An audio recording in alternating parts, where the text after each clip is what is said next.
Beneath the burning skies of the Nubian desert, the wind sings through half-buried stones. Here, scattered stelae and crumbling tombs hint at a kingdom that once ruled in Africa's shadow, a realm whose kings are now only whispers in sand. They left no great cities for us to walk through, no clear chronicles to tell their names. Only fragments remain, a carved symbol here, a weathered face there, and silence stretching between. Historians call them the Phantom Kings, rulers whose power was real, yet whose memory has all but vanished. Tonight, we journey into that silence. We will follow the Nile beyond Egypt's borders, past the cataracts, into lands where the desert guards its secrets well. And in the soft darkness, we will try to piece together the story of Nubia's forgotten lords, buried in sand and silence. The Nubian desert does not rush to reveal its secrets. Under a sky bleached pale by the relentless sun, dunes shift like slow waves upon an ancient ocean. The wind sighs over the sand, curling fine grains into the air until they settle again, covering what little remains of a vanished world. In this land, the present and the past meet quietly, with no clear boundary, only the endless horizon, and the knowledge that beneath it lie the bones of forgotten kings. In the late 19th century, European explorers arrived here with notebooks, compasses, and the stubborn hope of discovery. They had followed the Nile southward, past the lush fields of Egypt, into a harsher and more desolate beauty. The river narrowed between cliffs, then widened into strange, lonely stretches where the desert crept right up to its banks.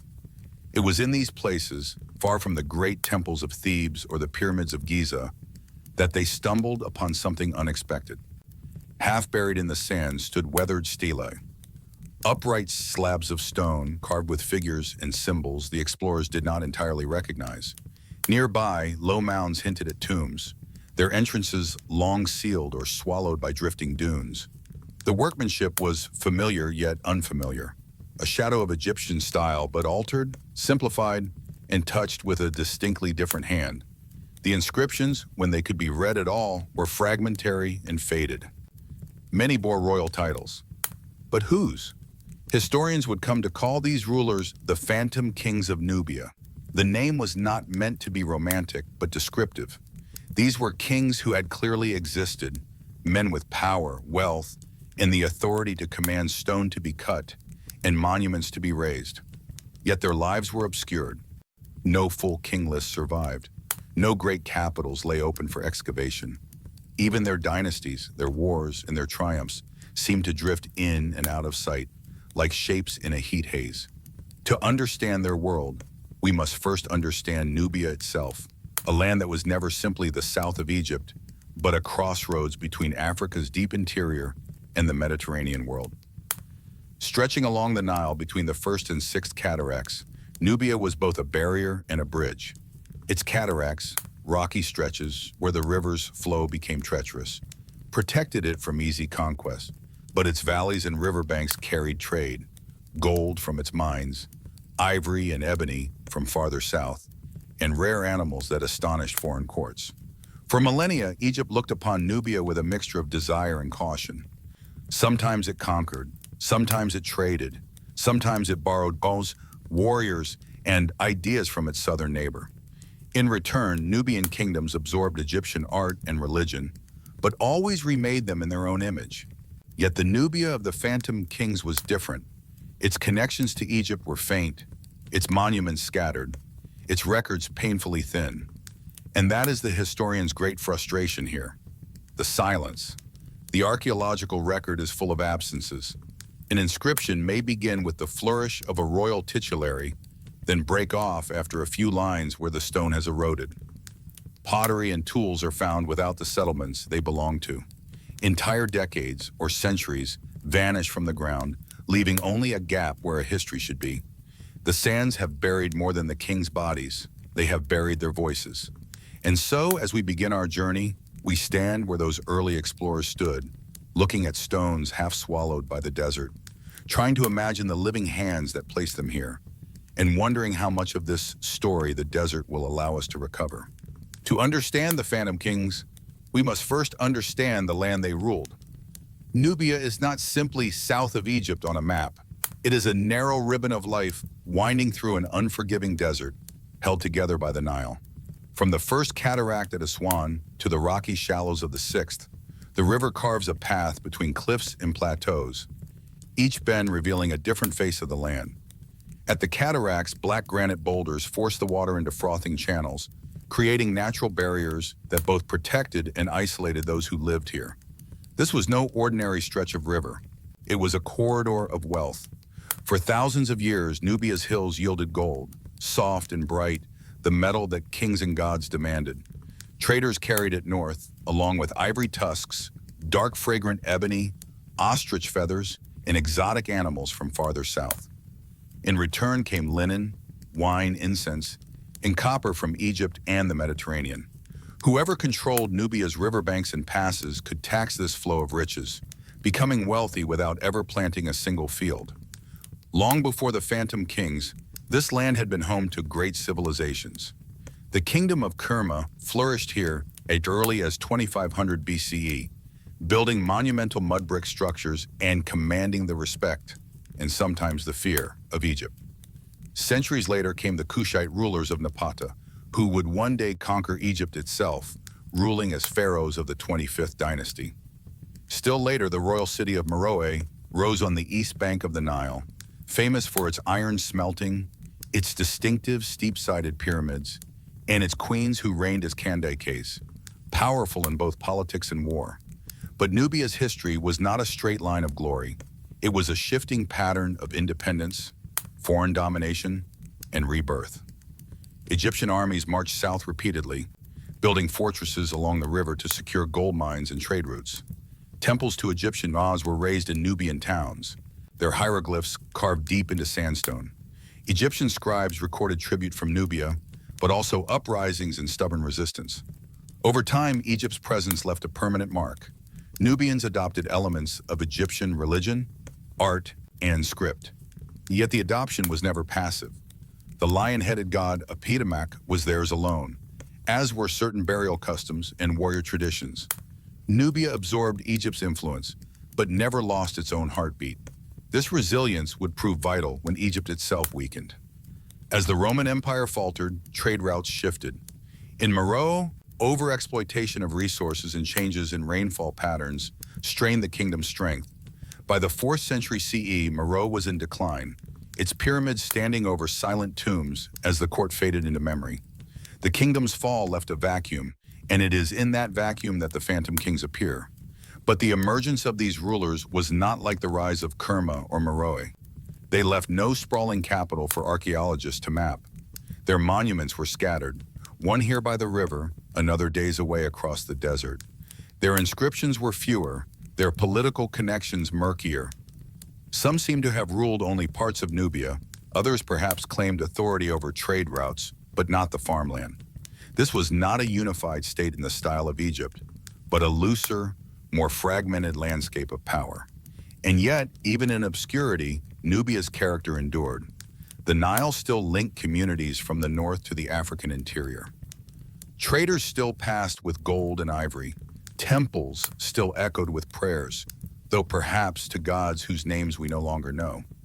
The memory of great kings and queens was not entirely gone. It lingered in symbols carved on stone, in crowns fashioned in familiar shapes, in rituals that had outlived the empires that inspired them. The Phantom Kings ruled in a time when the world was shifting, when old powers had collapsed and new ones had not yet taken their place. It was an age between empires, between histories, where the sand covered as much as it revealed. And here, in this fragile space, they built their rule, knowing perhaps that the desert would one day claim their story. The story of the Phantom Kings is not written in long scrolls or carved on vast temple walls. It survives instead in fragments, small, stubborn pieces of stone scattered across the desert, often miles apart from one another. Each piece feels like the corner of a painting whose full image has been lost. The most striking among them are the stelae. These upright slabs of sandstone rise just high enough to catch the morning sun, their surfaces weathered into soft curves by centuries of wind. On some, faint figures can still be made out, kings in profile, wearing crowns that blend the tall, white crown of Upper Egypt with Nubian headdresses. Others show offerings to gods, tables laden with bread, jars of beer, and animals led for sacrifice. The inscriptions, when legible, offer tantalizing details: names, titles, boasts of victories, and prayers for divine favor. But often they break off mid-sentence, where erosion has claimed the words. In the low hills and desert margins lie the tumulus tombs, mounds of earth and stone that cover the graves of kings and nobles. Inside, archaeologists have found a mix of styles. The layout may resemble Egyptian burial chambers, yet the goods within speak of a distinctly African identity. Gold ornaments alongside carved ivory, weapons of local design, and pottery painted with geometric patterns unknown in Egypt. Some tombs contain horse burials, recalling Nubia's long tradition of skilled cavalry. In these graves, the fusion of cultures is unmistakable, a blending of the pharaonic world and Nubia's own deep heritage. Here and there stand the remains of fragmentary temples. Their walls are rarely more than a few courses of stone high, the rest having been dismantled or buried. Reliefs show gods familiar and unfamiliar. Amun, with his tall, plumed crown, Apetamak, the lion-headed god of war, and deities whose names we can no longer read. Some temples were aligned to the rising sun or the curve of the river, suggesting that the kings who built them still followed ancient principles of sacred architecture. What makes these finds so frustrating for historians is the absence of connection. Royal names are often unique, unlinked to any known dynasty from Meroe or Egypt. A king might be called beloved of Amun, or son of the sun, but his lineage remains a mystery. Titles proclaiming mastery over all the lands of Kush appear beside inscriptions that suggest smaller, more localized domains. It is as though each monument stands alone, a voice calling out in the desert with no reply. And then there are the lost cities, or rather, the hints of them. A scatter of pottery shards in a dune hollow, the faint line of a wall visible only in the low light of dawn, a pattern in the sand revealed by aerial photography. These traces suggest that more substantial settlements once thrived here, connected by river and trade route. But shifting dunes have swallowed them whole, turning vibrant towns into invisible ghosts beneath the surface. The inscriptions we do have speak in brief, tantalizing tones. One boasts of driving back an enemy beyond the third cataract. Another records a dedication to a temple, thanking the gods for granting a throne that endures. Some mention gifts of gold to sanctuaries. Others, the taking of captives from unnamed lands. None give the long histories we crave. None tell us how these rulers came to power or how their reigns ended. In this way, the monuments of the Phantom Kings resemble their reigns, isolated, enigmatic, and incomplete. Yet standing before them, even half buried in sand, it is impossible not to feel the weight of kingship, the deliberate intent of stone raised to endure. These were not the works of forgotten chieftains. They were the declarations of rulers who saw themselves as heirs to the long tradition of Nile kingship, even if history has left them in silence. Reconstructing the world of the Phantom Kings is like trying to assemble a tapestry from threads scattered across miles of desert. There is no single chronicle to consult, no sequence of monuments that tells their story from beginning to end. Instead, historians work in fragments, patiently, carefully, knowing that even the smallest detail can shift the picture. One method is epigraphy, the study of inscriptions. When a stela or temple wall preserves even a few readable signs, experts compare them to known hieroglyphic or Meroitic scripts. A certain way of carving a royal cartouche, a preference for certain religious titles, or the order in which gods are invoked can hint at a ruler's place in time. But these clues are slippery. The Phantom Kings seem to have drawn on older traditions, sometimes copying styles centuries out of date, perhaps deliberately to connect themselves to the grandeur of the past. Pottery dating is another guide. Even when a monument gives no name, the shards of ceramic vessels found nearby can be matched to other sites with known dates. A simple cooking pot or a painted water jar may carry the same pattern as one from a trade hub far to the north, suggesting cultural contact, or one from deep in Africa's interior, pointing to southern connections. The forms, colors, and materials of pottery act as silent timestamps in the absence of written history. Then there is comparative iconography, the study of symbols and images. The crowns, scepters, and divine emblems carved on these monuments sometimes match those seen in earlier Kushite art, while others seem unique to this era. A king's throne might bear the lotus and papyrus motifs of Egypt, yet his robe may be decorated with patterns found in rock art far south of the Nile. These blends reveal a cultural identity neither wholly Egyptian nor entirely divorced from it. Every so often, the phantom kings step briefly into the pages of others' histories. Egyptian sources, faint echoes from the declining years of the pharaonic tradition, speak of southern kings who sent envoys or tribute. Roman accounts, though rare, note military expeditions into the land of the Ethiopians, as they called it, often without specifying whether these were wars or diplomatic missions. Centuries later, early Arab chroniclers would write of rulers far up the Nile, dwelling in fortified cities, their lands rich in gold. None of these accounts match perfectly, but each offers a fleeting silhouette. Who then were these kings? Some scholars see them as the last descendants of Kushite royalty, rulers who inherited the title of king even as their realm fractured into smaller territories.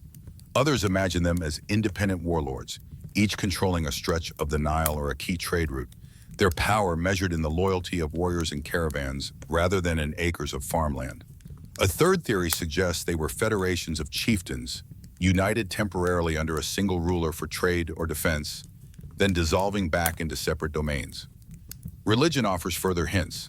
The worship of Amun, the great god who had been central to Nubian kingship since the days of Napata, continued with temples still dedicated to him along the Nile. But local deities held their place too, such as Apetamak, the lion-headed god of war, and others whose identities remain uncertain. Inscriptions sometimes pair Amun with these more regional gods, suggesting a conscious blending of spiritual traditions to appeal to diverse subjects. Trade may have been the lifeblood of their kingdoms. Archaeological finds point to goods from both directions: glass beads and amphorae from the Mediterranean world, ivory bangles, animal skins, and exotic woods from deeper into Africa. The Nile served as the main artery, but desert caravan routes may have carried their influence far beyond the river. Diplomacy, too, must have played a role. Alliances with neighboring tribes, negotiations with distant powers, though we can only guess at the words spoken in such meetings. In piecing together their story, historians are often reminded that the absence of evidence is not the same as the absence of history. The Phantom Kings did not live in a void. They built, they prayed, they ruled, and they traded. But they did so in a world where the sands moved steadily, erasing the lines between one reign and the next, until only fragments remain. And so, what we know is less a complete portrait and more a constellation, bright points in the darkness, connected by lines we have drawn ourselves. The story of the Phantom Kings does not end with a great battle or a single cataclysm. Instead, it dissolves slowly, quietly, into the heat and the wind. Like the edges of a carving worn smooth by centuries, their history fades until only its faint outline remains. One force of that fading was nature itself. In these centuries, the climate of the Nile Valley began to change. Periods of drought swept across the land, with years when the river's floods were too low to nourish the fields. Desert sands, once held at bay by vegetation, crept steadily closer to the riverbanks. And the Nile itself, never truly fixed, shifted its course in places, abandoning old channels and leaving once thriving settlements stranded far from water. Towns that had grown along a steady bend of the river found themselves cut off, their wells dry, their people forced to move or starve. As the land became harsher, power shifted southward. New African polities were rising beyond the old heartlands of Nubia. In time, kingdoms such as Olodia and Makuria would dominate the Upper Nile, their capitals far from the centers once ruled by the Phantom Kings. These younger powers commanded new trade routes, controlled fertile lands, and drew wealth away from the older settlements. The Nile quarter that had once been the Phantom King's lifeline was no longer theirs to command. Change also came through people. Waves of migration brought new tribes and communities into the region. Some came as allies or traders, others as raiders or settlers. Over generations, intermarriage and cultural blending blurred the distinctions between the old Nubian elite and their new neighbors. Languages shifted. Clothing, weapons, and religious practices adapted to new influences. This was not destruction in the dramatic sense, but assimilation. A gradual folding of one culture into another until the old ways were no longer clearly remembered. Perhaps the most telling sign of this change was the loss of literacy. The scripts once carved into stone, the Egyptian hieroglyphs, the cursive Demotic, the still undeciphered Meroitic, fell out of use. The ability to read and write them was not passed down. Without scribes, there were no royal decrees on papyrus, no temple archives, no careful recording of genealogies. Even if the phantom kings had once kept chronicles of their reigns, those records have not survived. The voices that had spoken in stone grew silent, and then came the final shadows. The last monuments we can confidently link to the phantom kings stand at the edge of the 5th or perhaps early 6th century. They are smaller, less elaborate than those of their predecessors, their inscriptions brief. One depicts a ruler presenting offerings to a god, but his name is partially lost. Another records the dedication of a well, perhaps a desperate act in a time of failing water. After these, there is nothing. No stelae, no tombs, no inscriptions, only the empty desert. The sands claimed what the kings had built. Temples crumbled, their stones pulled away for other uses or buried entirely. Tombs collapsed in on themselves. Settlements became little more than wind-smoothed mounds, indistinguishable from the natural dunes. Travelers who passed through in later centuries saw nothing to suggest that kings had once walked here. The phantom kings slipped from memory, leaving behind no epic to be sung, no annals to be read, only fragments for the distant future to find. And so they passed into silence, a silence not of defeat, but of erasure, steady, patient, and complete. For centuries, the phantom kings of Nubia existed only as whispers in the wind, traces in the desert that no one could fully name. But the modern age has begun to loosen the sand's grip on their story. In the last 100 years, archaeological missions in Sudan have pushed farther into the Nubian desert than ever before. Teams of local and international researchers comb the riverbanks, mapping sites that earlier expeditions missed. They work not only with trowels and brushes, but with ground-penetrating radar, drone photography, and chemical analysis of soil and pigments. Satellite imaging has become a quiet revolution, revealing patterns in the dunes that mark the outlines of buried walls, roads, and even the shadows of forgotten cities. These new eyes in the sky can sometimes see what the human eye cannot, the faint geometry of the past beneath the shifting sands. And yet, even with these tools, much remains unknown. We still do not have a complete list of the Phantom Kings' names. Their lineages are speculative, their connections to earlier dynasties debated. Some monuments hint at larger realms, perhaps kingdoms stretching hundreds of miles, while others suggest a patchwork of smaller territories. We do not know whether they saw themselves as heirs to the great Kushite pharaohs, or whether they were entirely new rulers born of a different political tradition. What we hold are pieces, never the whole, but the legacy of Nubia stretches far beyond the Phantom Kings. For millennia, the region served as a meeting point between the Mediterranean world and the deep interior of Africa. Its rulers, known and unknown, shaped trade routes, mediated cultural exchanges, and contributed to a political tradition in which authority was tied not only to military power, but also to religious legitimacy. The idea of the king as a sacred figure, chosen by the Gauls and responsible for the land's fertility, echoed in later African states far to the south and west. Even if their names were lost, the model of kingship they embodied may have lived on.